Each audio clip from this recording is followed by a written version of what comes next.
कारण सामना जीवित ज्ञात शक्तीशी नव्हता तर जीवनापलीकडे गेलेल्या अज्ञात शक्तीशी होता। गुणाजीने चुकीच्या ठिकाणी वैर ओढवून घेतले होते। मध्यरात्र उलटून गेली होती। बराच वेळ जागल्याने डोळे पेंगत होते, तरीही सारे ओढून ताणून जागण्याचा प्रयत्न करीत होते। रात्री 3च्या सुमारास गुणाजी लघुशंकेला बैठकीला लागून बांधलेल्या मोरीत गेला। बराच वेळ झाला तरी तो बाहेर आला नाही, म्हणून शाळीग्राम पाहायला गेला। आत जाताच त्याने मोठ्याने किंकाळी फोडली। तसे आम्ही सारे धावत बाहेर गेलो। बाहेर पहाऱ्याला बसलेली सारी माणसे, हत्यारबंद हवालदार सारेच धावत आत आले। गुणाजी मरून पडला होता।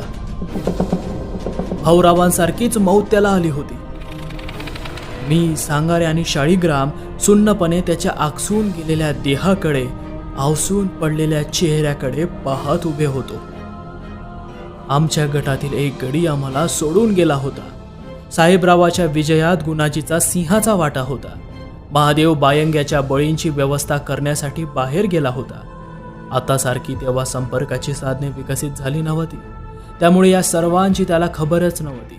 गुणाजीचे सर्व अंत्यविधी आम्ही मित्रांनीच पार पाडले। या अज्ञात दुष्ट शक्तीचा नाश करण्यासाठी माझ्याकडे एकच अस्त्र होते, बायंग्या।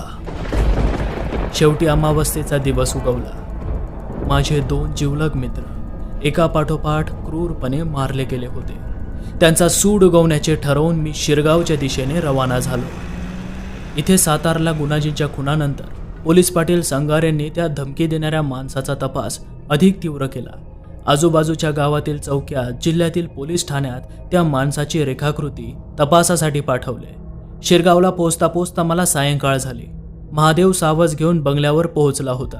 बायंग्याचा विधी संपेपर्यंत मी त्याला गुणाजीबद्दल सांगायचे नाही असं ठरवून आलो होतो। भिगाजी सुद्धा जेवण रांधण्यास बंगल्यात हजर होता। चेहऱ्यावरचे भाव सामान्य ठेवत मी महादेवशी जुजबी बोलत होतो। आता त्याने बायंग्याला लागणारे बळी बाहेरील राज्यातून मिळवण्यास सुरुवात केली होती। रात्र झाली तसे भिकाजीला मी परत पाठवून दिले। मी व महादेवने मिळून आवाहन विधीची तयारी केली। मध्यरात्र होताच बंगल्याच्या मागील आवारातील शेडमध्ये आम्ही सारी मांडामांड केली। बळीसाठी आणलेल्या मुलीला जेवणातून गुंगीचे औषध दिले गेले होते, त्यामुळे ती बेशुद्ध पडली होती। महादेवने हे सारे बंद करायला हवं अशी कैक वेळा मला विनंती केली। मी पण त्याला हे बंद करण्याचा कोणताही मार्ग मला बारकूबाबाने सांगितला नाही। हे बंद केल्याने आपल्या संपत्ती, वैभवाचा विनाश आणि मृत्यू हे मात्र अटळ आहे, हेच उत्तर त्याला प्रत्येक वेळी दिलं। तसंही बायंग्याची आता मला खूप गरज होती, कारण समोर एक त्याच्यासारखी